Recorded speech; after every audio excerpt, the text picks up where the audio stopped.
Bismillahirrahmanirrahim. Assalamualaikum warahmatullahi wabarakatuh. Alhamdulillahi rabbil alamin. Wassalatu wassalamu ala ashrafil anbiya'i wal mursalin. Nahmaduhu wa nasta'inuhu wa nastaghfiruh. Wa na'udzu billahi min shururi anfusina wa min sayyiati a'malina. Man yahdihillahu fala mudilla lahu wa man yudlil fala hadiya lahu. Rabbi shrah li sadri wa yassir li amri wahlul 'uqdatam min lisani yafqahu qawli. Amma ba'd. Alhamdulillah, syukur kepada Allah Subhanahu wa taala kerana dapat bersama pada malam ini. Insya-Allah pada malam ini saya akan sambung perbincangan berkenaan dengan hikmat ataupun iktibar yang kita boleh petik daripada sejarah pembangunan Kaabah ini. Pada muka surat 99 muka surat 99 itu di bawah poin yang ketiga itu. Jadi penilaian masyarakat Arab pada waktu itu terhadap Nabi SAW bila dicadangkan jalan penyelesaian untuk meletakkan Hajarul Aswad kembali ke tempat asal dia. Salah satu yang dicadangkan adalah kita tengok siapa yang masuk daripada Masjid Makkah pada waktu itu. Kira-kiranya begitulah. Tiba-tiba pada waktu itu Nabi SAW masuk. Jadi mereka pun kata kami setuju. Boleh dikatakan bila lihat saja wajah Nabi, kehadiran Nabi SAW, maka masyarakat terus setuju untuk jadikan Nabi itu sebagai kita kata orang yang akan melakukan perdamaian itu, islah itu, menjadi hakim dalam memutuskan perkara itu. Cuma di sininya satu perkara yang agak pelik lah kalau tengok dalam kitab-kitab lain pun begitu juga, iaitu tak ada seorang pun yang bantah bila saja mereka melihat wajah Rasulullah SAW masuk pada waktu itu. Mana tak ada seorang pun yang bantah, bahkan semua setuju. Daripada situlah dibuat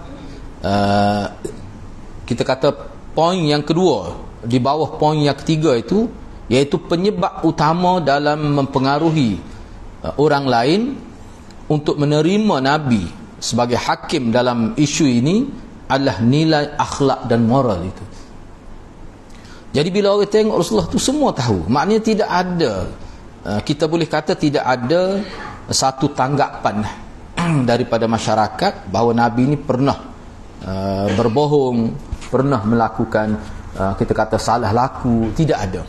Jadi penerimaan Nabi sebagai hakim dalam isu ini sebulat suara. Jadi di sinilah terletaknya kekuatan akhlak dan moral Nabi SAW.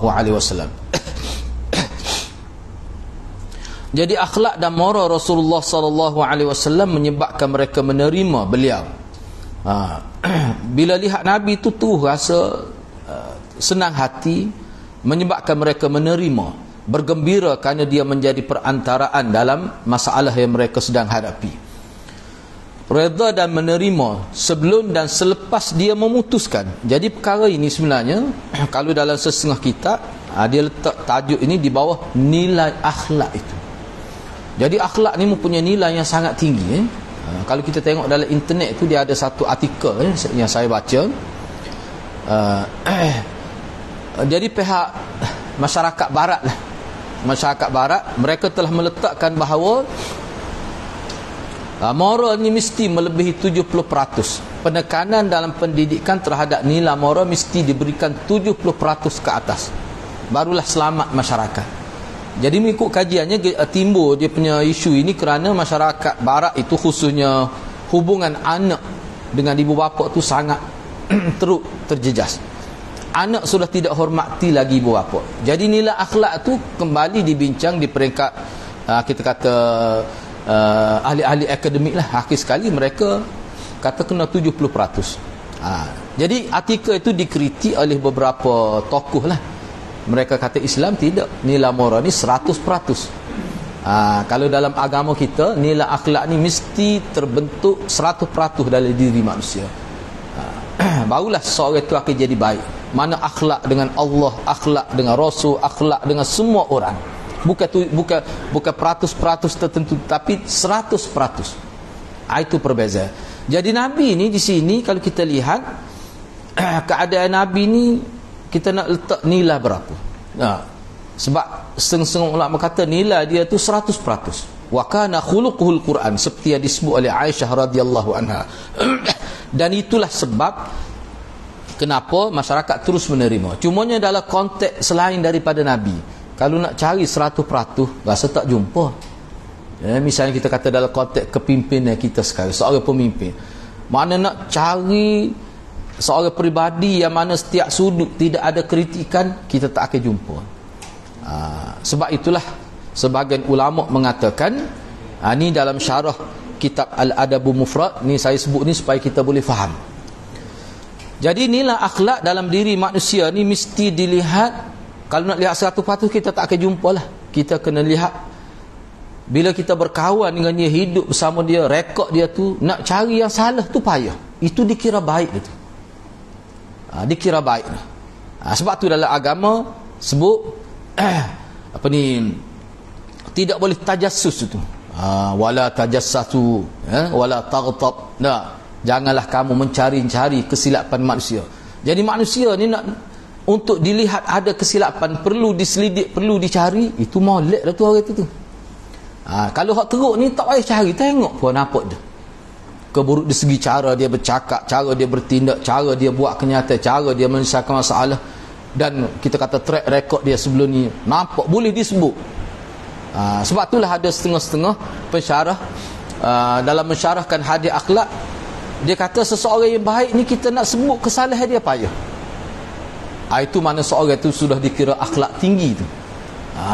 Kalau nak cari memang akan jumpa lah. Kalau kita nak selidik, nak cari, nak kita kata nak apa dia kita kata nak menyiasat lah keburukan seorang, memang ada. Sebab manusia ni selain pada Nabi dan Rasul, dia tidak maksum. Jadi kena ingat perkara itu. Sebab itulah bagi saya, untuk kita cari seorang pemimpin ni, mana kita kena buat perbandingan lah antara pemimpin ni dengan pemimpin ni. Kalau kesalahan-kesalahan tu, tengok pula kesalahan tu kecil ataupun besar. Misalnya dalam kes Nabi, kalau dalam kes Nabi ni, kalau Dr. Ali As-Salabi tu, antara yang dia sebut dalam konteks ni, dia kata Nabi ni bukan kesalahan-kesalahan yang dianggap salah dalam masyarakat. Kesalahan yang tidak dianggap salah tetapi bercanggah dengan fitrah pun dia tak buat. Sebagai contoh, antara perbuatan yang tidak dianggap salah oleh masyarakat sebelum itu adalah orang panggil berhibur dengan nyanyian dan sebagainya. Tak ada pun siapa kata salah di zaman Arab jahiliah. Bahkan pada waktu tengah malam, dia bukan waktu malam, waktu tengah malam, tradisi dia ni berhibur dengan tarian perempuan dan sebagainya, tidak pernah dianggap salah. Bahkan sahabat-sahabat Nabi pun memang disebut dia ada pengalaman pergi, tapi Nabi tak pergi. Adalah dalam riwayat sebut beberapa kali dia nak pergi, tapi Allah lena ke dia. Siapa tu jadi ngatuk selalu. Ngatuk selalu. Benda tempat tamalek jadi ngatuk. Perlu kita uji juga diri kita. Kalau kita ni lain, kalau kita ni ada lain sikit, itu mana keadaan manusia tu. Keadaan manusia tu. Jadi itu disebut oleh Dr. Ali. Dah tu dalam Bukhari lah tu. Dalam riwayat Bukhari sebut tu.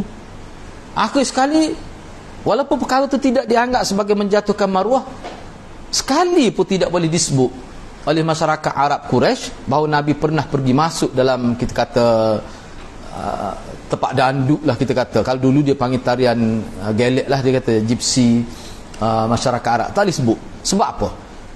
Sebabnya ketika Nabi melarang sahabat dia terlibat dengan nyanyian, terlibat dengan kita kata hiburan yang melampau ni, masyarakat kafir tak boleh guna. Dulu mu juga pergi tempat tu. Tak boleh. Masyarakat Arab tak boleh nak guna itu tu. Tapi kalau kita tengok pemimpin sekarang, banyak boleh sebut gitu. Dulu mu, dia boleh sebut. Berbaku-baku boleh sebut. Mana-mana pemimpin pun ada kesilapan itu. Jadi kita kena, jadi kalau nak cari hak molek sungguh ni, tak ada lah. Sebab itulah dia pemimpin ni dia kena jaga sungguh. kena jaga sungguh. Tapi Nabi tak boleh nak guna pun. Misalnya minum arak ke, bila tu ayat innamal khamru wal maisir wal ansab wal azlam rijsum min amali syaitan, orang arak tak boleh guna. Oh dulu mu juga minum arak kan, tak boleh nak guna. Sebab berat juga kita bila setiap kali kita bercakap orang canggah dengan kata-kata kita juga, orang canggah dengan sejarah kita. Itu satu beban juga pada seorang pemimpin. Kalau kita pun kita rasa malu, itu kelemahan manusia lah. Dan kita kena ingat selagi manusia ni boleh berubah. Jadi kita tengok dia berubah ke tidak. Itu cara nak nilai pemimpin. Sebab kita nak kenal pemimpin A to Z ni, kita tak bergaul pun dengan dia. Itu. Jadi tujuan saya sebut tu supaya hadirat boleh faham bahawa bila tengok saja Nabi masuk, maka setujulah kau. Sebab bila tengok Nabi tu tergambar hal-hal yang positif saja, tergambar akhlak yang mulia saja. Inilah watak yang sepatutnya ada pada seorang nak jadi pemimpin. Sebab itulah setengah ulama kata pemimpin ni dia bina. Sebenarnya pemimpin dia sedar atau tidak, dia sebenarnya daripada kecil lagi sudah ada dah watak-watak baik tu. Daripada kecil lagi sebenarnya. Baik. Perkara ini sangat mirip sekali dengan kisah dua orang yang dipenjara bersama Nabi Yusuf AS, bila mana mereka berdua melihat dalam mimpinya dan keduanya mendatangi Nabi Yusuf AS dan tidak mendatangi penghuni-penghuni penjara yang lain, kerana mereka melihat pada Nabi Yusuf itu ada nilai baik. Mereka menilai Nabi Yusuf sebagai manusia terbaik, padahal mereka tak tahu pun Nabi Yusuf tu boleh takbir mimpi. Dia tak tahu pun. Kalau dalam ayat ni, kalau kita tengok dalam tafsir, mereka tak kenal pun Nabi Yusuf. Mereka kenal dalam penjara. Tapi bila mereka bermimpi, kedua pemuda ni bermimpi, kenapa dia pergi jumpa Nabi Yusuf? Supaya Nabi Yusuf takbir mimpi. Sebab dia tengok watak tu. Biasanya orang baik ni dia ada satu nur, kita kata nur, dia ada kebaikan. Seperti mana yang dirakamkan, cuba kita tengok dalam ayat 36 surah Yusuf. Wa dakhala ma'ahu as-sijna fatayan qala ahaduhuma inni arani a'siru khamra wa qala al-akhar inni arani ahmilu fawqa ra'si khubza ta'kulu at-tayru min nabbi'na bi ta'wilihi inna naraka minal muhsinin. Dan bersama dengan Nabi Yusuf itu masuk pula dua orang pemuda. Fatayan tu orang muda. Berkatalah salah seorang di antara dua tu, dia kata, sesungguhnya aku telah bermimpi bahawa aku telah memerah buah anggur. Dan yang seorang lagi berkata, aku juga bermimpi di mana aku membawa roti di atas kepalaku. Dia junjung roti itu. Sebahagian roti itu telah dimakan oleh burung. Maka berikanlah kepada kami apa takbiran mimpi ini. Dia minta Nabi Yusuf cuba hurailah apa maksud mimpi, apa yang tersirat di sebalik mimpi itu. Alas siapa tu dia minta Nabi Yusuf takbir mimpi? Sebab dia kata, aku tengok engkau ni orang-orang yang baik, nampak pandai, nampak baik, nampak cerdik, nak banding orang lain, kamu lebih layak. Jadi makna watak zahir itu yang menarik perhatian mereka untuk datang kepada Nabi Yusuf. Jadi hak ni serupa dengan kisah Nabi ni. Nak kata Nabi kaya, saya sebut dah dalam sesi sebelum, Nabi tidak kaya, Nabi tak ada pengikut, Nabi tidak terkenal lah sebagai, tak pernah dilantik sebagai pemimpin, orang biasa saja. Cuma juru sekar. Baik, seterusnya mereka berdua, jadi dua orang pemuda itu datang kepada Nabi Yusuf walaupun dia dalam keadaan banduel juga, sama-sama banduel kan. Dia juga duduk dalam penjara juga. Biasanya orang duduk dalam penjara ni orang yang tertuduh, orang yang ada masalah. Tapi dia tengok pelik ni, kata dah, masuk je muka lagu ni, salah lagu gitu. Dia rasa baik ni, mesti sebab yalah. Mereka bertanya dan menyebutkan sebab apa, sebab kedatangannya, iaitu mereka berdua melihat ada tanda-tanda kebaikan pada diri Nabi Yusuf dari segi akhlak, budi pekerti, dan begitulah semestinya seorang pendakwah. Mereka berciri khas dengan akhlak yang mulia dan muamalah yang terpuji, agar manusia mengenalnya dan agar mereka itu datang kepadanya. Selanjutnya mendengarkan dan menerimanya dan mempengaruhi orang yang berdakwah. Itu dia gini, sini anak ada buat catat. Kalau kita baca saja gitu mungkin kita tak berapa jelas. Dia maksudnya gini, kalau dia nak ayat poin sini, nampak baik tu perbuatan baik, penampilan baik, bukan yang dibuat-buat. Itu maksud dia. Sebab kalau buat ni dia tak tahan lama. Dia akan apa? Dia akan tobik juga. Kalau orang ni sudah terbentuk kebaikan sudah menjadi jibillah dia, sudah menjadi adab resam dia, kebaikan itu, hak tu dia tak buat pun nampak baik. Hak tu pemimpin sebenar. Sebab ramai pemimpin yang berpura-pura baik. Perangai apa jin, tapi dia jin tu jin kafir lah maksudnya. No. Tapi dia tampil ke hadapan masyarakat ni juru baik, tapi sebenarnya tak ramah. Kadang-kadang dengan pakaian ahli agama tu lagi bahaya. Sebenarnya ada perangai. Orang nampak kita kata berpakaian apa, pakaian orang agama misalnya lagi teruk lah. Jadi perkara tu boleh berlaku semua mana-mana tu pun. Kalau kita baca sejarah tentang Ibn Abdullah bin Sabah, pengasas Syiah tu lah, setengah ulama kata paling kurang 3 tahun dia bina karakter dia. Dia hidup berpura-pura. Dia pergi duduk di satu tempat, dia menampik dia sebagai ahli agama. Dia pergi ke masjid tak tinggal, dia bina karakter dia tu. Padahal dia tidak gitu. Bila orang terima dia sebagai orang baik, di situlah dia mula sebut 1, 2, 3 hak dia nak sebut. Itu memang, jadi kita kena berhati-hatilah. Kena berhati-hati. Cumanya dalam Quran tak ingat ayat, dalam Quran ada sebut, dalam hadis Sayyidina Umar pada sebut, Sayyidina Umar kata manusia ni salah satu perkara yang manusia tidak boleh berpura-pura. Kalau dia buat pun, kalau dia tidak ikhlas dia akan nampak pada percakapan itu. Sebab salah satu percakapan orang yang berpura-pura banyak bercanggah. Kata-kata dia sendiri itu banyak bercanggah. Itu Sayyidina Umar sebut. Dalam kita ada al-mufrad tersebut kita boleh nilai. Sebab tu dalam Quran, bukti Quran ni benar, dia tidak bercanggah antara ayat ni dengan ayat ni. Bahkan ada tansik bainal ayat was-suwar. Tansik ni ada keselarasan antara ayat ni dengan ayat ni, dia ada kesinambungan, dia tidak bercanggah. Tu ciri kebenaran Quran. Sebab tu ulama ambil nilai akhlak di situ. Kalau orang ni kecek bercanggah hari ni lain, minggu depan lain pula, minggu depan lagi lain pula, minggu depan lagi lain pula. Tu maknanya kena beringatlah orang lagu, tak kira siapa. Dalam kita berkawan dengan kawan-kawan kita perhati. Itu salah satu. Sebab sifat orang benar ni, dia tidak bercanggah kenyataan dia tu. Kita boleh nilai manusia. Dan orang pun nilai gitulah juga kita. Kalau ada bercanggah gitu, kena berhati-hati. Kena berhati-hati. Banyak sebenarnya kalau dalam syarah Bukhari tu ada Abu Mufrad tu, dia sebut dah antara yang kita boleh kenal. Ni maknanya kalau orang tu nak bercontoh, yang nak bercontoh, kalau bab Syiah lah, bab Syiah misalnya Khomeini dalam kitab dia, kalau nak cari hak bercanggah dah berkali, kalau kita boleh syarah hak bercanggah saja, kecek tak serupa dalam kitab kenyataan dia dalam konteks agama sangat banyak. Misalnya kalau dalam bab bab akidah bahawa Quran telah diubah, teruk sungguh tidak. Mungkin dia rekod 2000 lebih hadis. Jadi kadang-kadang bila dia nak cuba bertakiyah, dia sebut gitu, dia tak ingat dia sebut dulu bahawa Quran ni telah dipindah, dia tak ingat. Dalam kitab lain dia kata sebenarnya Quran ni okey, tidak ada masalah, dia kata, cuma cara kita memahami. Dan Syiah ni sebenarnya terima Al-Quran ni, tidak kata tolak Quran. Dulu dia kata lain. Itu ulama kata kalau Syiah cukup banyak, paling banyak lah perkara-perkara lagu. Jadi Nabi ni tak pernah berlaku gitu. Nabi Yusuf ni pun antara akhlak dia orang tengok konsisten kebaikan dia tu. Tu bahaya juga tidak. Sebab tu orang yang berpura-pura, akhirnya kita boleh kenal pasti. Tu. Baik.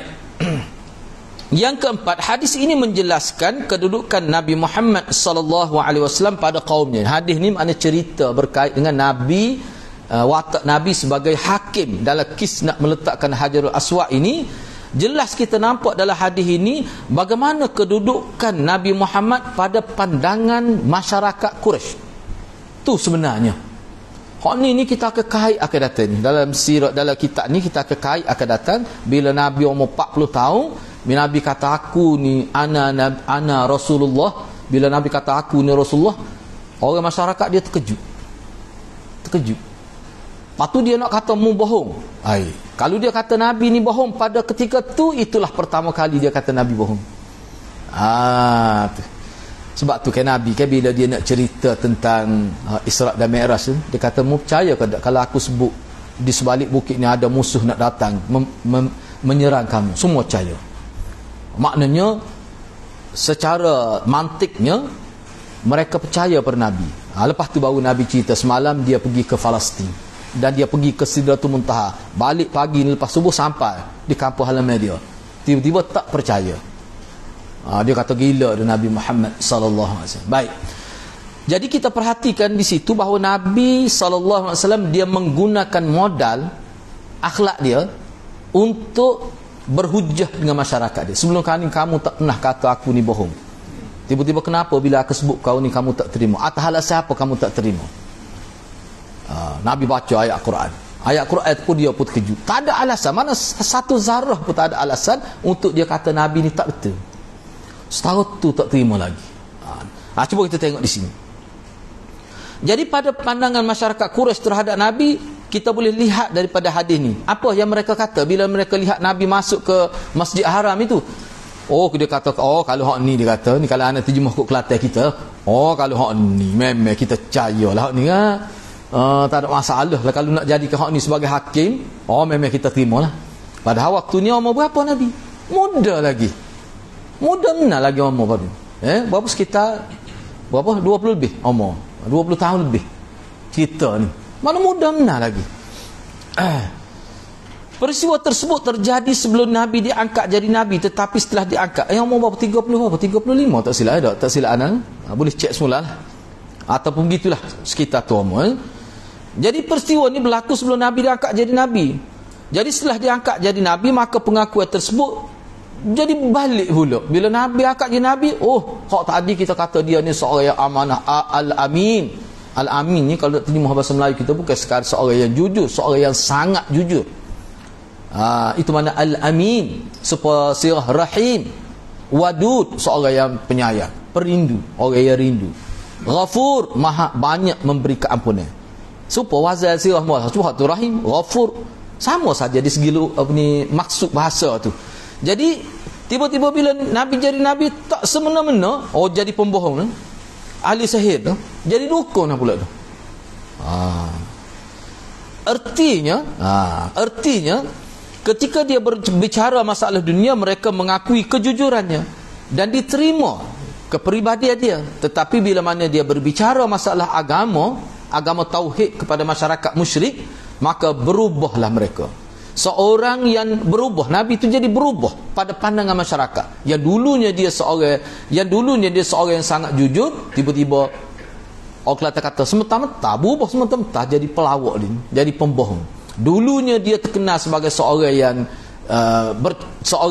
orang biasalah, dalam jujur dalam percakapan, tidak ada ni buat ramalan sesuatu, tiba-tiba jadi tukar sihir dan dukun. Baik, anda nak sebut di sini sebab tuduh tukar sihir dan dukun ini sebut dalam Quran dan juga dalam hadis. Apa dia tuduh Nabi tukar sihir dan dukun? Apa?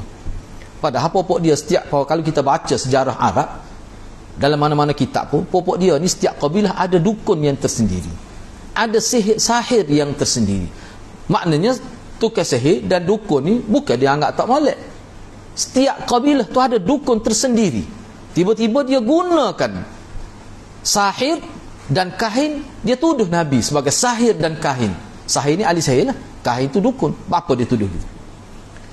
Padahal tukar sihir dan dukun ni sangat diperlukan oleh masyarakat. Apa saja dia akan rujuk pada tukar sihir dan dukun. Tiba-tiba digelarkan Nabi dengan sahir dan dukun. Sebenarnya tuduhan ini adalah untuk mempalitkan, untuk kita kata nak menuduh Nabi bahawa Nabi ni hak dia bercakap tu dia ambil manfaat daripada makhluk halus. Sebab ahli sihir dukun ni maklumat disebut tentang barang hilang ke, tentang penyakit ke, tentang nasib akan datang ke, maklumat itu dipetik, diambil daripada makhluk halus. Kalau kita panggil jin ke, syaitan ke, seolah-olah Nabi ni seperti itulah, bukan daripada Tuhan. Maklumat yang Muhammad sebut ni bukan daripada Tuhan, dia nak sabit kau tu. Sebab tu dia kata sahir dan kahin itu. Jadi mana tak pelik lah kecek lagi ni Muhammad dah tu dukung pun kecek gini, ahli sihir pun kecek gini.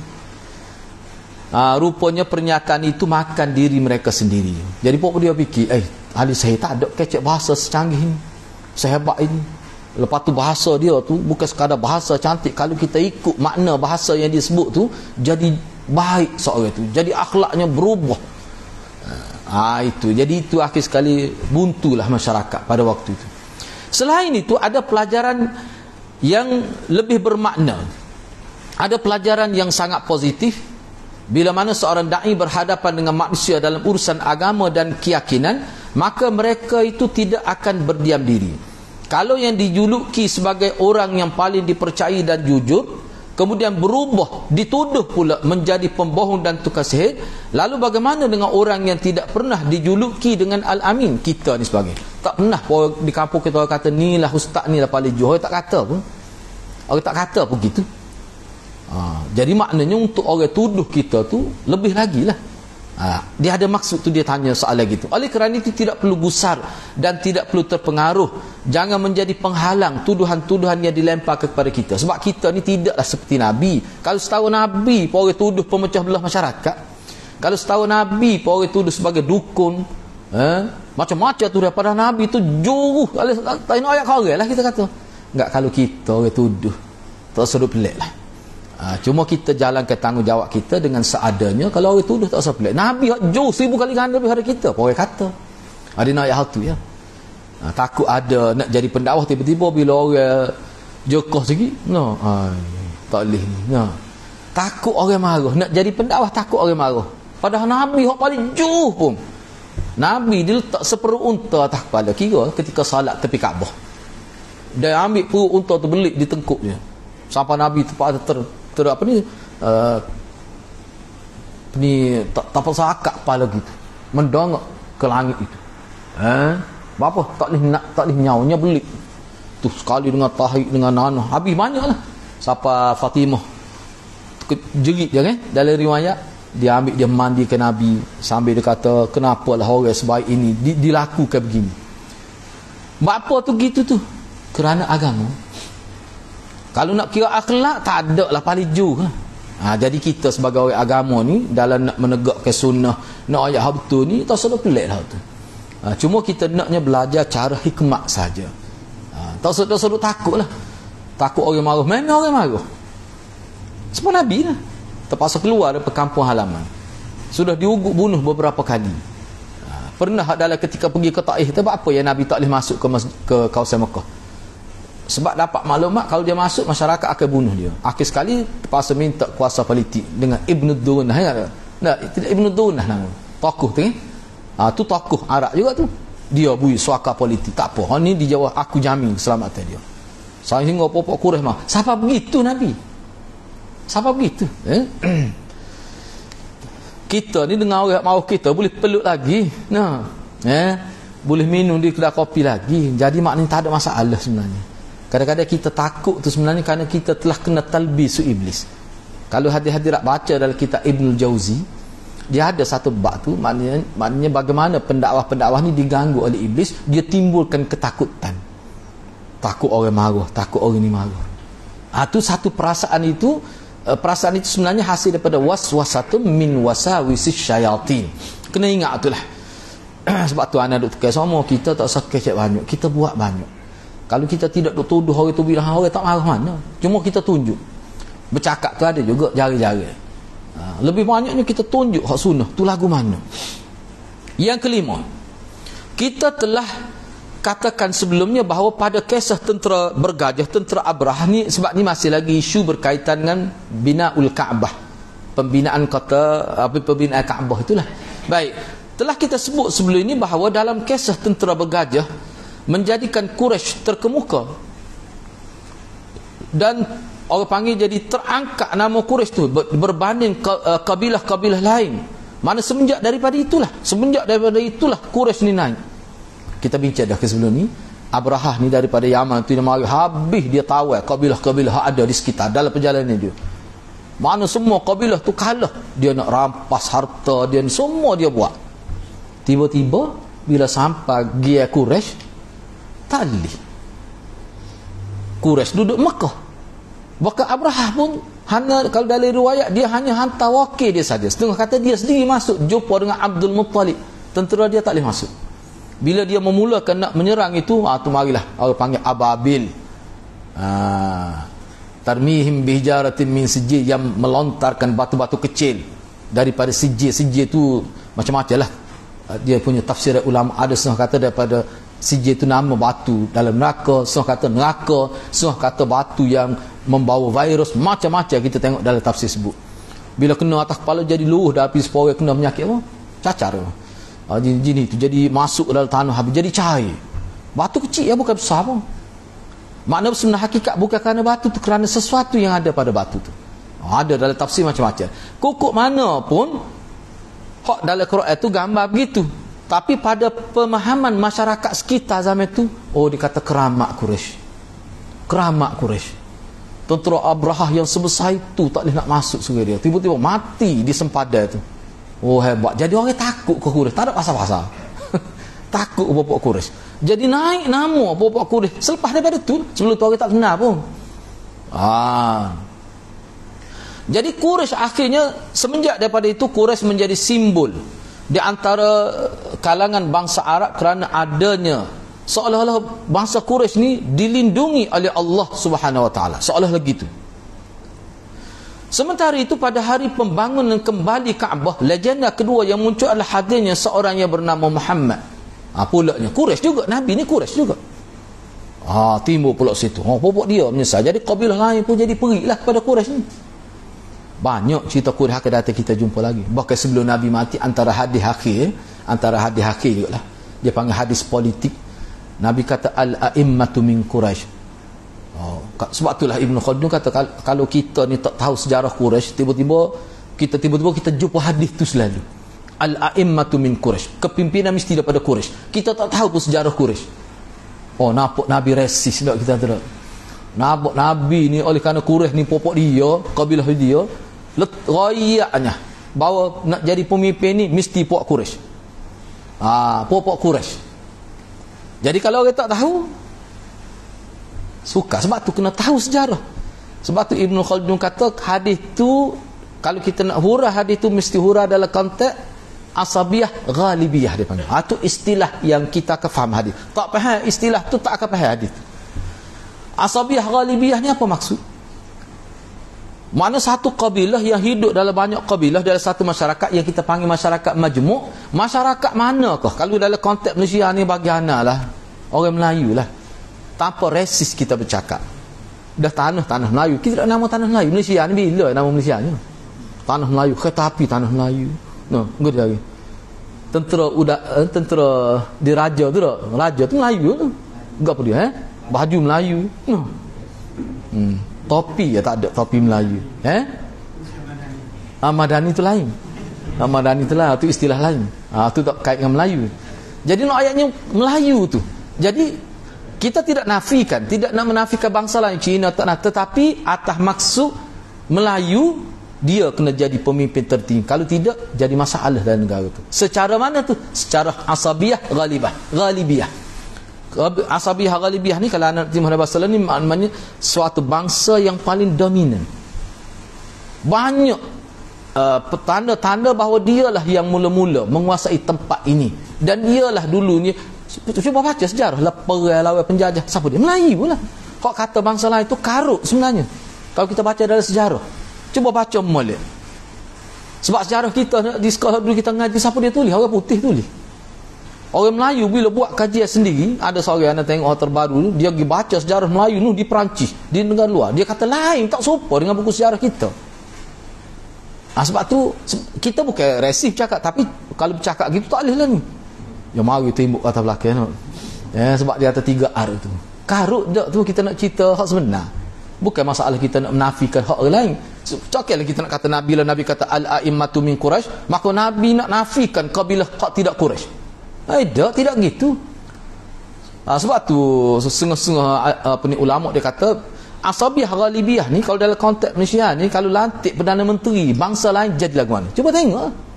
Tu makna ghalibiyah tu pada Melayu, bukan pada bangsa lain. Dominan itu. Semangat dia lebih menang daripada bangsa, itu makna ghalibiyah. Kita tak cakap pun begitulah realitinya. Zaman dulu realiti Quraisy ni tengok. Duk Mekah, Abrahah, patu cerita Nabi Quraisy berlaku, Nabi ni Quraisy. Sebab tu Nabi suruh tulis Arab, Quran Arab mesti lughah Quraisy. Quraisy tu dia ada nama dah sebelum tu sebagai yang ghalibiyahnya dominan. Kalau dalam situasi itu kita nak kerah kepala juga, lantik hak tidak Quraisy jadi porak peranda negara. Orang tak boleh taat, tapi orang akan taat.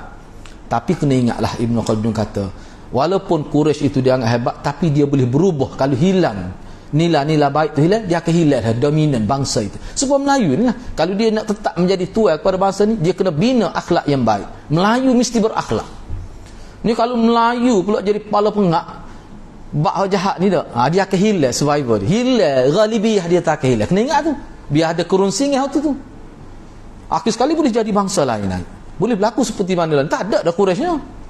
Naik arak lain lah. Benda tu boleh berlaku. Jadi tidaklah kata bila Melayu dominan menjadi tuan kepada tanah ni, dia akan jadi tuan sampai bila-bila. Ulama kata tidak. Dia boleh hilang. Hilang ke dia? Hilang sifat baik tu. Silap-silap ke bulan, Melayu pun hilang. Anda tak percaya hantu kata tak Melayu hilang dunia. Itu bukan hadis. Lepas tu hantu wah pun siapa tak tahu. No. Ada ke Melayu ni nama Hang ni? Mana ada Hang ni? Hang Lepo, Hang jenis Hang tu mari daripada Cina, tanah besar ni. Bila lalu ayat ni kita anda cuba nak kait ke mana kedudukan Quraisy itu. Sebab tu Quraisy ni bila Nabi sebut al-aimatu min Quraisy, dan Saidina Abu Bakar baca selepas Nabi wafat tu senyap habis puak lain. Bila puak Ansar nak puak dia puak ni nak puak dia jadi pemimpin pengganti Nabi, nak Saidina Abu Bakar baca tu al-aimatu min Quraisy. Semua tahu tu Nabi baca, cuma tak ingat masa tu. Dia memang sedang mudi, dia banyak tak ingat lah benda-benda gitu. Sama pun. Jadi bila Nabi pun ingat tu, tengok senyap semua, patah habis dengan hadis tu. Apa? Manusia sudah tahu peranan Quraisy. Daripada dulu cerita Quraisy memang dia paling hebat, tanpa menafikan kehebatan puak-puak lain, walaupun masyarakat tu majmuk di Madinah tu. Jadi kena ingatlah dekat kita sendiri. Sebab tu kita kena bina. Kalau kita nak Melayu ni sentiasa menjadi tuan kepada tanah air kita ni, kita kena bina akhlak. InsyaAllah kalau kita pakat bina akhlak popok kita, hak naik jadi pemimpin pun hak paling berakhlak di kalangan popok kita yang berakhlak ni. Ni kalau popok kita pun jenis pasti cadah. Bahasa Kelantan molek jaga guna bahasa tu. Jenis popok kita pun cadah dia tu dah. Naik pemimpin 2 kali lah. Sebenarnya silap kita kalau kita duduk tahap tu, insya-Allah kita jadi bangsa yang sentiasa berhati-hati. Gitulah maksudnya. Ana sebut tu nak suruh faham kalau zaman Nabi tu apa Quraisy ni penting. Cuba tengok. Semenjak daripada tu naik nama Quraisy. Pokok dia pun sedar ni. Kalau kita baca sejarah pokok dia ni acak kali. Kalau pokok dia buat benda tak molek, nak ke namamu catat dalam sejarah sebagai Quraisy yang korup. Dia tak dia takut. Sebab apa? Dulu kita sudah harum dalam nama kita, datuk nenek moyang kita. Jangan buat sesuatu yang tidak baik. Dia sentiasa memperingatkan masyarakat dia. Ni kalau kita baca dalam sejarah, bapa Quraisy ni ternama. Dan lebih ternama lagi bila wujudnya tokoh watak yang dipanggil Nabi Muhammad. Hak tadi cerita Abraha mula-mula je. Mari pula Muhammad ni. Selepas daripada kisah ni, orang bercakap tentang Nabi SAW. Sebelum tu orang tak bercakap sangat. Sebab itulah hadis-hadrat akhlak ni dia boleh mempengaruhi manusia. Ni kecek sepatah orang nenguh lah. Tu buat dia lagu tu. Tak usah kecek lah. Ni kecek sikit orang sahuput lalu. Tak ni tidur. Penyokong pemulah buruk juga dengar kita kecek. Pemimpin apa lagu tu? Tak boleh. Baik, ana ambil sedikit lagi.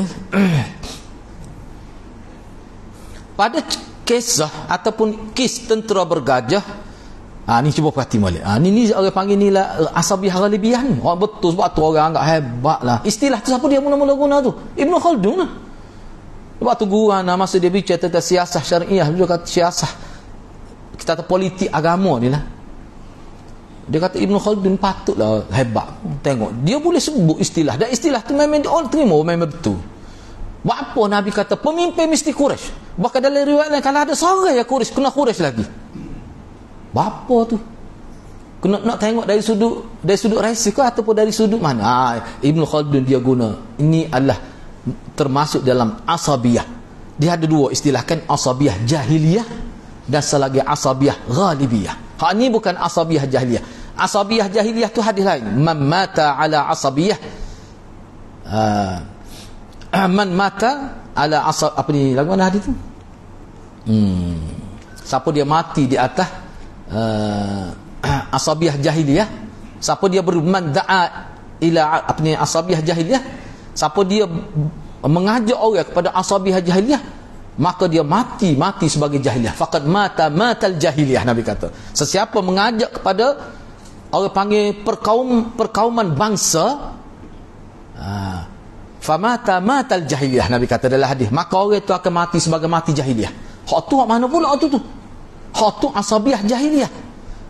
Mana puak dia salah pun betul semacam. Ni dia panggil asabiah jahiliyah. Puak dia salah tungging. Siapa tungging nak salah? Betul semacam kau puak kita. Ni hadiah-hadiah. Kalau lagu ni dia panggil asabiah jahiliyah. Tapi asabiah yang dikatakan ghalibiyah ni tak. Puak dia salah, dia akan hukum puak dia. Dia akan tenai tu biar kunai tak boleh jadi mimpin, tak layak. Walaupun puak kita. Itulah orang panggil asabiah ghalibiyah. Orang yang matang berpolitik lagu tu lah. Kita pun tak akan pertahan kalau jenis gang. Uyuk lain lah pula je. Tu kena beza tu. Sebab tu bila orang bercakap tentang ketuanan Melayu, jangan kita kata resis lalu. Tak kena tu.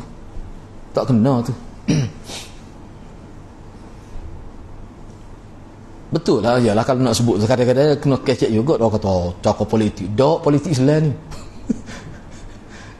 Cina kan ada tanah dia. Ni tanah Melayu ni. Kecek gitu tak boleh tu. Tak boleh. Padahal boleh sebenarnya. Sebab kalau kita baca lah. Anda baca sejarah. Walaupun tidak ahli sejarah pun kita baca. Kita baca orang buat kajian dia. Kita nak kaji dia takut orang tak percaya. Kita rasa orang tak percaya kalau kita kaji. Sebab tu kita baca tokoh-tokoh. Memang disebut isu negara ni milik bangsa bukan suatu perkara pelik. Ni di Thailand, siapa dia pemilik dia? Bangsa Thailand. Semua orang tengok Indonesia. Indonesia siapa tak boleh nak kecek bangsa lain. Nama pun nama bubuk dia. Tak boleh walaupun Cina pun. Kita sekolah ada sekolah lain. Kalau kecek gitu silap-silap boleh dah. Boleh nyakit nah. Walaupun lepas pilihan raya pun nak ayaknya. Jadi anak suka nak baca memang betul. Kalau negeri Cina tu dok, siapa nak duduk di negeri dia mesti tukar identiti. Seolah-olah gitu dia tekan. Melayu ni paling lembut. Tak apa. Sekolah Tamil, sekolah Cina ada berlaku ada. Tak apa. Walaupun setengah adalah yang cuba kritik, tak apalah biarlah. Tetapi dia jadi timbul masalah bila kebaikan tuan tanah ni dipertikaikan. Itu jadi masalah. Bagaimana kena perkara tu perlu diwacanakan semula supaya masyarakat ni faham. Lepas tu kita pun kena lihat je kelemahan diri kita. Ana lihat gini, biarlah. Nak ayat ni hak ni kita bincang ni lah sebenarnya. Cuma untuk kesedaran kita. Kadang-kadang bagi ana lah, ana setuju kepada pandangan ahli akademik yang mengatakan Melayu tetap baik, cuma orang cuba nak musnahkan identiti Melayu. Banyak sangat naratif-naratif yang tidak baik. Orang Melayu tidak gitu. Cuma ditonjolkan orang Melayu ni cuba nak tindah puak lain, tapi nak bukti pun tak boleh. Ada ke bangsa Melayu tindah puak lain? Di Kelantan ni 30 tahun lebih ada. Siapa patung dia duduk diri tak boleh duduk, kena tidur lah ni. Ada? Tak ada. Duduk tidur caca gitu. Kita tak pergi sepak pun tak biar boleh hidup. Bahkan awak lain pula ada bunyinya. Tak ada. Jadi maknanya naratif dibina tu untuk menghilangkan survival Melayu tu. Bahaya tu hati tak. Hak tu lah sebenarnya hak boleh jadi 13 Mei tu orang Melayu ni dia reti sejarah. Tu timbul masalahnya. Jadi benda-benda gitu kita kena faham. Sebab itulah kita kalau nak bercakap dalam konteks Melayu, kita kena faham agama dulu. Kena faham agama dulu. Kalau tidak takut jadi terpengaruh dengan perkauman. Jadi tak ada pasal-pasal benci pada bangsa lain. Siapa gitu tak betul tu. Tak boleh tu ke siapa tak boleh. Mana kalau hadirat di kalangan kita ni bila tengok bangsa lain tak ada sebab nasabah benci, kena baiki diri. Tak boleh gitu tu. Kullukum min Adam wa Adam min turab ni apa dia? Tujuan apa Nabi sebut gitu? Tujuan apa? Setiap kamu daripada tanah. Setiap kamu daripada Nabi Adam. Adam tu asal daripada tanah. Maknanya kita ni daripada tanah semuanya. Bangsa ni timbul kemudian dah. Dan dia kembali balik di hari akhirat hilang pula nilai bangsa tu. Dia adanya nilai peribadi manusia. Yang ditimbang itu bukan bangsa tapi manusia tu secara individu. Jadi jangan lebih-lebih lah bab bangsa ni. Orang kita dulu nak nikah dengan bangsa lain tak boleh walaupun kawan itu Islam. Sebab tu orang kita salah 30 tahun kalau tu masuk Islam mukallaf lagi. Bukan mukallaf, mu'allaf. Mukallaf tu kena semua dah 30 tahun masuk Islam mu'allaf lagi. Padahal kawan tu jadi ustaz tu. malas sebut lah. Dia ustaz lah. Anak dia di situ, ayah dia makan babi, ayah dia masuk lagi ngaji Mesir, siapa jadi ustaz. Ustaz itu anak dia ngapa Quran. Dia ikuti kuliahannya juga ustaz ni. Dia kata anak ni orang panggil mu'allah lagi ustaz ni. Anak kata ya ke? Anak kata ustaz Fahmati dah jadi mu'allah terik ni kata. Dah puluhan tahun orang panggil mu'allah lagi. Ki apa ki sino? Tu saya tak faham lah tu.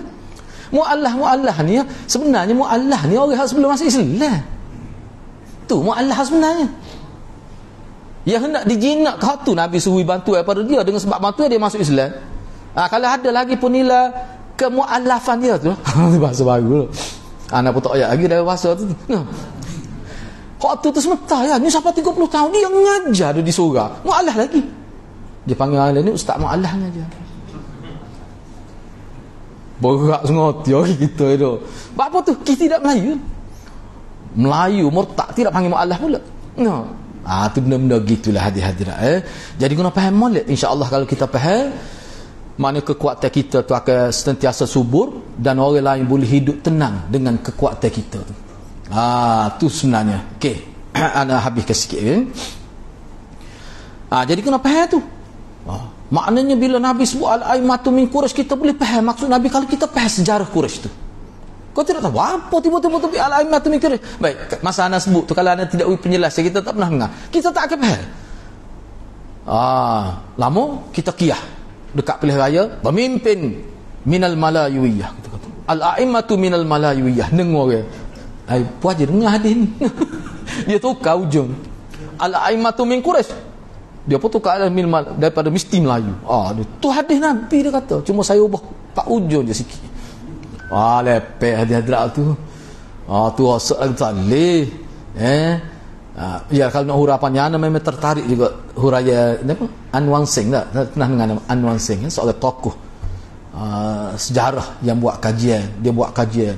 Dia lah katanya hantu tu Cina. Dia kaji berapa bulan dia kata dia pergi duduk di Indonesia sebulan, Malaysia sebulan, di China sebulan, dia buat kajian dan dia dapat macam geran daripada universiti untuk membiayai kos kajian dia tu. Memang dia kata itu bodyguard Puteri Hang Lipu. Kita Melayu hantu kata dah. Jadi sejarah kita sebab tu kata kalau kita nak nilai sejarah dengan ilmu hadis tak pakai semua sejarah. Boleh tutup fakulti sejarah. Kalau nak hurah setiap maklumat tu. Tu kena beringat sebab tu kita pandai-pandai dengan sejarah ni jangan lebih-lebih sangat. Takut jadi hidup mati dengan sejarah tu pada benda tu tahu ke mana. Pun kadang-kadang tu. Baik. Jadi bila Nabi sebut ni. Jadi pada kisah tentera bergajah adalah sebenarnya tentera bergajah merupakan satu bentuk penobatan dia kata. Quraisy sebagai pahlawan legenda. Dia ni adalah legenda. Tu. Pahlawan ulung. Dan pada cerita pembangunan Kaabah pula adalah penobatan Muhammad sebagai pahlawan legenda juga yang memiliki keutamaan lebih di atas tokoh-tokoh Quraisy. Jadi kalau cerita apa ni kita kata tentera bergajah Abraha tu nak menobatkan bangsa Quraisy.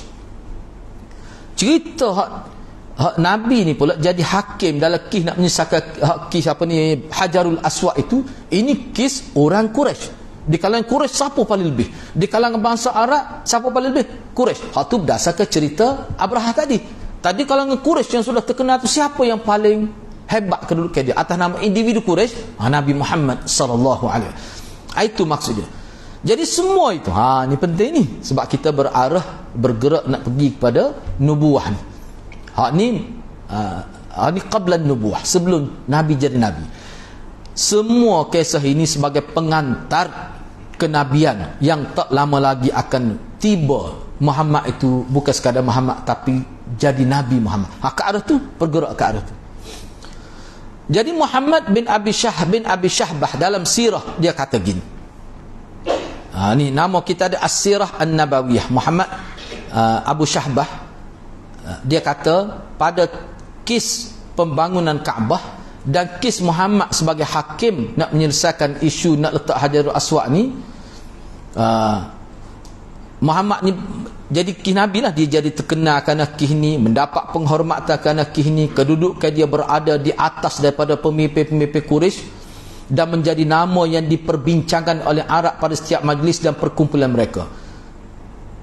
Rupanya cerita ni boleh jadi, jangan kita lihat hanya sebagai cerita saja, tidak. Tapi ini satu proses Allah nak memperkenalkan Nabi. Sebelum dia perkenalkan Nabi sebagai Nabi, dia nak angkat dulu nama Nabi. Tapi dalam kes yang melibatkan kebaikan-kebaikan, sumbangan-sumbangan kepada masyarakat. Itu sebenarnya kes. Bukan kata semata-mata cerita saja, tidak. Sebab itulah bila kita akan jumpa akan datang dalam bab akan datang, bila Nabi kata aku ni Rasulullah, bila turun ayat ya ayyuhal muddathir tu, pok dia terkejut habis. Ana duk baca banyak pandangan ulama, terkejut tu apa? Terkejut tu kerana setengah-setengah terkejut tu kerana bersyukur. Kita tak pernah ada Nabi. Hak kita duk tahunya Nabi ni para pokok Bani Israel, tiba-tiba hak ujo potek kata ni. Hak bangsu ni tak ada Nabi pokok kita. Tak bersyukur ke kita? Ana pernah dah kelatih kita jadi Perdana Menteri? Tak lagi dah. Tak lagi dah. Kalau suka juga kita, kalau teras sekali orang Kelantan kita jadi Perdana Menteri. 4 lapis jalan atas ni. Atas surah kita ni. Mari projek kita kata. Tak suka mana? Banyak ke? Ana cuba nak gambar sebab ada dari syair Arab ni. Jadi setengah tu terkejut tu kerana gembira. Mujulah Allah, dia kata puak kita tu sepupu kita tu. Tak jadi Nabi. Tu anak dawa kita tu. Dari satu pihak. Dari satu pihak yang lain, mencabar kita sebab kita ni ketua, keturunan kita ketua. Lepas ni kita kena ikut dia. Dia tu anak yatim. Tu penyakit tu, satu penyakit. Dia tak nampak dah kelebihan dia. Dia nampak dia akan jadi pengikut. Dia bukan, dia akan jadi pengikut. Ni bahaya ni penyakit ni. Orang yang biasa duk jadi pemimpin kan, dia tak boleh nak jadi pengikut. Dia jadi macam angin tak bulu ke dia panggil. Dia tak boleh. Tu macam-macam lah cuba. Tu tak biasa jadi pembangkang kan. Tak biasa je. Masalah juga. Hak ni pun memang begitu. Banyak ke popok kafir Quraisy hak senior ni. Dia kata Muhammad. Sebab ni kita kena patuh kepada dia. Tak boleh tadi. Tu yang sebenarnya bukan kata Nabi Muhammad ni salah. Kerana politik. Kerana isu jawatan dalam negara. Tak boleh terima walaupun orang sebetul Muhammad tu pun. Itulah sebenarnya. Sebab tu kisah ni dia banyak sudut. Kalau kita tengok, dia bukan tu sudut akhlak saja. Dia sudut yang perlu kita tengok dari sudut kepimpinan. Kita kena terima pemimpin ni. Walaupun tidak daripada pok kita, kalau dia berkelayak kan, ingat mudah ke nak terima lagi tu. Ni parti kita. Tapi orang tu lebih pada dia tidak lihat parti kita. Tak payah nak terima. Mana kita perlu korban ke segala-gala tu. Itulah kita nak belajar daripada pendidikan ni. Ni poin ni. Jadi kita katakan ada kecek saja tu dah, kalau dia jadi pemimpin bahaya. Bahaya lagu ni bahaya payah. Sebab tu kalau orang tu boleh buat gini tak, pahala dia besar. Dia sanggup korban. Apa dah terbukti kalau itu ada kelebihan. Dia tak ada pula nyakit pelik-pelik. Kita terima. Boleh kau buat gitu. Dia tidak hati kita tu. Lepas tu kalau kita terima orang bawah kita lagu mana? Dia cabut luar kita. Macam-macam lah kita tahu dah. Jangan percaya sangat hak kecek atas pentah ni. Jangan percaya sangat tu. Hak alif belakang tu sebenarnya hak benar, banyak hak benar. Jangan percaya sangat tu hak depan ni bagai boleh buat belakang. Kadang-kadang bila jalan bila mikir tu kecek tu. Tu bagus balau Kelantan tu. Ni jenis bagai jalan bagai mikir kecek ni. Bukan hasil perancangan. Tu bagai-bagai begitu. Jadi kita duk belajar ni sebenarnya belajar nak mengenali tokoh. Nak mengenali tokoh. Nak mengenali tokoh. Habislah sikit lagi tu kadang. Nak ambil sikit lagi. Namun tu ni pakai baca saja ni. Yang keenam, yang terakhir lah sebelum masuk bab 7 pun sikit saja. Jadi peristiwa pembangunan Kaabah adalah pengantar dari akan datangnya ke Nabi. Tu kena ingat, tu poin utamanya. Rupanya cerita pembangunan Kaabah ni sebenarnya proses. Ni orang panggil, dalam istilah dia panggil sunnatullah. Makna bagaimana Allah mengatur untuk mengangkat nama Nabi dalam bentuk dia buat kih ni. Tak semena-mena timbul nama Nabi. Jadi peristiwa pembangunan Kaabah adalah pengantar sebagai mukaddimah kepada nak menyatakan akan datang seorang Nabi. Orang yang menghalangi munculnya pertumpahan darah pada hari peristiwa Hajarul Aswad ni, maka dialah yang akan menghalau pertumpahan darah yang akan berlaku di hari-hari mendatang. Dan dia inilah watak yang mampu mengumpulkan dan menyatu padukan masyarakat yang berpecah belah. Orang Arab terkenal sebagai masyarakat yang berpecah belah. di Madinah kerana kami seekor ke 400 tahun perang Aus dan Khazraj tu bersatu dengan kedatangan Nabi. Baik, oleh kerana itu maka Nabi lah Muhammad ni lah yang akan menyatukan bangsa Arab dan yang akan menyatukan mereka dengan umat lain di bawah bendera Islam dengan izin Allah Subhanahu Wa Taala. Yang ketujuh, apa yang terjadi pada Nabi Muhammad sallallahu alaihi wasallam ketika bersama pak ciknya Al-Abbas radhiyallahu an tak kala meletakkan sarung di atas pundaknya. Ni ketika nak bina Kaabah, pak cik dia suruh ambil kain, kalau kita kat kain plekat lah. Ada seluar dalam tu. Kain plekat tu maknanya suruh letak atas kepala. Ni dia mari tak dulu kalau kita nak junjung apa dia ambil dia bulat letak ni. Buat pelapik. Nak supaya nak junjung baku tu tak sakit kepala.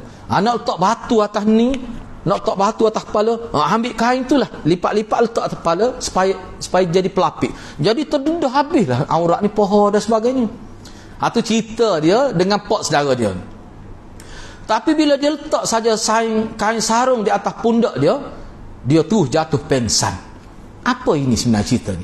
Ini menunjukkan bahawa ni anda sebut ni bagi ulama yang mengatakan bahawa Nabi ni sebelum jadi Nabi pun Allah jaga dah. Dia panggil maksum.